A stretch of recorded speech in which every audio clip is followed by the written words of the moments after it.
नमस्कार, वंदे मातरम, जय हिंद दोस्तों। मैं Surendra Singh super education study platform में आपका स्वागत करता हूं। हिंदी आल चैप्टर में देखेंगे आज। काफ़ी अच्छे मैंने प्रश्न लिए हैं यहाँ पे। पहला प्रश्न है, प्रतिष्ठा, जल, चमक किस शब्द के अनेकार्थी हैं? अनेकार्थी भी एग्जाम में पूछे जाते हैं, तो ये किसके हैं? पानी के अनेकार्थी शब्द हैं। दूसरा प्रश्न देखेंगे, शकल, ये छोटे शा से बना है शकल और ये बड़े शा से बना है शकल। इसका अर्थ क्या होता है? तो क्या होता है? संपूर्ण और अंश, ये इसका अर्थ होता है। तीसरा प्रश्न देखेंगे, मूढ़ चेता का अर्थ क्या होता है? मूर्ख होता है। ये एग्जाम में आए हुए भी प्रश्न है किसी न किसी एग्जाम में। मूढ़ चेता का अर्थ क्या होता है? मूर्ख होता है। चौथा प्रश्न देखेंगे, वस्त्र, आकाश, मेघ, बादल किस शब्द के अनेकार्थी हैं? तो अंबर के हैं, अंबर को कहा जाता है। पांचवा प्रश्न देखेंगे, अनभिज्ञ का विलोम क्या होता है? अनभिज्ञ का विलोम अभिज्ञ होता है। क्या होता है? अभिज्ञ होता है, अभिज्ञ होता है। अनभिज्ञ का विलोम अभिज्ञ होता है। क्या होता है? अभिज्ञ, अभिज्ञ होता है, अभिज्ञ होता है। चलिए आगे देखते हैं। वीर का, अच्छा ये वाला हो गया। 6 नंबर देखते हैं, वीर का स्त्रीलिंग क्या होगा? तो वीर का क्या हो जाएगा? वीरांगना हो जाएगा। 7 नंबर देखते हैं, हरियाली में संज्ञा क्या है? तो भाववाचक संज्ञा है हरियाली में। 8 नंबर देखते हैं, पुस्तक मेज पर रखी है, कौन सा कारक है? तो मेज पर रखी है अधिकरण कारक है। कर्ता ने कर्म को करण से, है ना, तो मे पर, उसकी पहचान क्या होती है? क्या होती है अधिकरण कारक की? तो मे पर होती है। क्या होती है? मे पर। जैसे कि क्या होती है? में और पर, में पर पहचान होती है। ठीक है। और अगला प्रश्न देखते हैं यहाँ पर, दशानन में कौन सा समास है? तो दशानन में कौन सा समास है? बहुब्रीहि समास है। क्योंकि बहुब्रीहि समास की पहचान क्या होती है? बहुब्रीहि समास की पहचान होती है जहाँ पर तीसरा पद, कौन सा पद? जहाँ पर तीसरा पद प्रदान होता है, तीसरा पद जहाँ पर प्रदान होता है, तीसरा पद जहाँ पर प्रदान होता है वहाँ पर बहुब्रीहि समास। अर्थात किसकी बात की जा रही है? रावण की बात की जा रही है। दशानन में कौन सा समास है?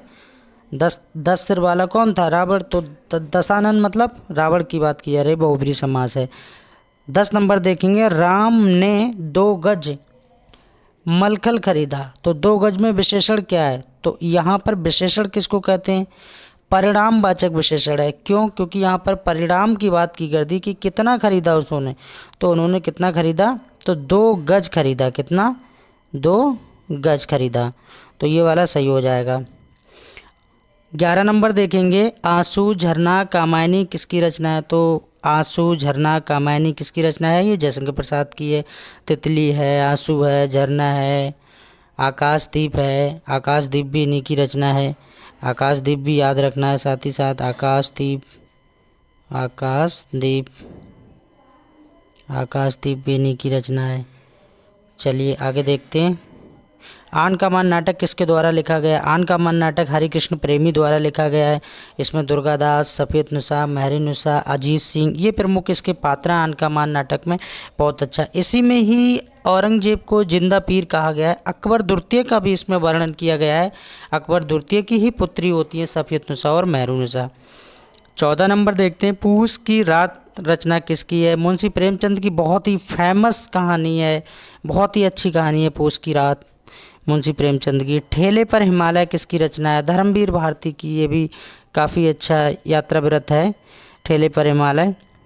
16 नंबर देखते हैं, सफ़ेद झूठ मुहावरे का अर्थ क्या होता है? पूर्णतः असत्य, पूर्णतः असत्य, एकदम बकवास बात करना, एकदम गलत बात करना, इनकरेक्ट बात करना, ये सफ़ेद झूठ का बात है। 17 नंबर देखते हैं, उड़ती चिड़िया के पंख गिनना, इसका क्या मतलब है? अनुभव होना, यानी एक्सपीरियंस होना। उड़ती चिड़िया के पंख गिनना, कहते नहीं है मैं जानता हूँ तुम्हारी मैंने जान लिया है कि उड़ती चिड़िया के मैंने पर गिन लिए हैं, तुम कितने पानी में हो, ऐसे तरह तरह की बातें करते हैं। मक्खी शब्द का तत्सम रूप क्या होता है? एक तद्भव होता है, एक तत्सम होता है। तद्भव क्या होता है? जो हिंदी के रूपांतरण में आते हैं शब्द, और तत्सम जो संस्कृत में आते हैं। तो मक्खी का मक्ष का बन जाता है। क्या बन जाता है? मक्ष का बन जाता है, मक्ष का बन जाता है। क्या बन जाता है? मक्ष का बन जाता है। तो यहाँ पर ले लेते हैं, सॉरी, करपट शब्द का तद्भव पूछा है। इसमें करपट का क्या हो जाएगा? तो इसमें कपड़ा हो जाएगा। 20 नंबर देखेंगे, जहाँ उपमा में उपमान की संभावना व्यक्त की जाती है वहाँ कौन सा अलंकार होता है? उत्प्रेक्षा अलंकार होता है। कई बार पूछा भी गया है, जहाँ उपमा में उपमान की संभावना व्यक्त की जाती है वहाँ कौन सा अलंकार होता है? उत्प्रेक्षा होता है। 21 नंबर देखेंगे, हिंदी भाषा के उद्भव और विकास का सही क्रम। 1 नंबर में क्रम पूछ लेता है कभी कभी, कैसे करके क्रम लगा है कि पहले संस्कृत, फिर पाली, फिर प्राकृत, फिर अपभ्रंश, फिर शौरसेनी, फिर पश्चिमी हिंदी, फिर खड़ी बोली। खड़ी बोली लास्ट में आई है और खड़ी बोली का क्षेत्र भी मैंने आपको बताया था। 22 नंबर देखेंगे, जो किए गए उपकारों को मानता है उसके लिए एक वाक्य, एक सेंटेंस आता है तो उसको कृतज्ञ कहते हैं। कृतज्ञ मतलब जो किए गए उपकारों को मानता है। एहसान को मानने वाला भी कृतज्ञ होता है। जो कुछ जानने की इच्छा रखता हो के लिए एक वाक्य, उसको जिज्ञासु कहते हैं। 24 नंबर प्रश्न देखेंगे, चरण कमल बंधो हरिराई में कौन सा अलंकार है? रूपक अलंकार है। ठीक है, तो और लास्ट प्रश्न है इस वीडियो का, भारतीय संविधान की 8वीं अनुसूची में शामिल भाषाओं की संख्या कितनी है? तो 22 भाषाएं हैं। Thanks for watching, please subscribe my channel.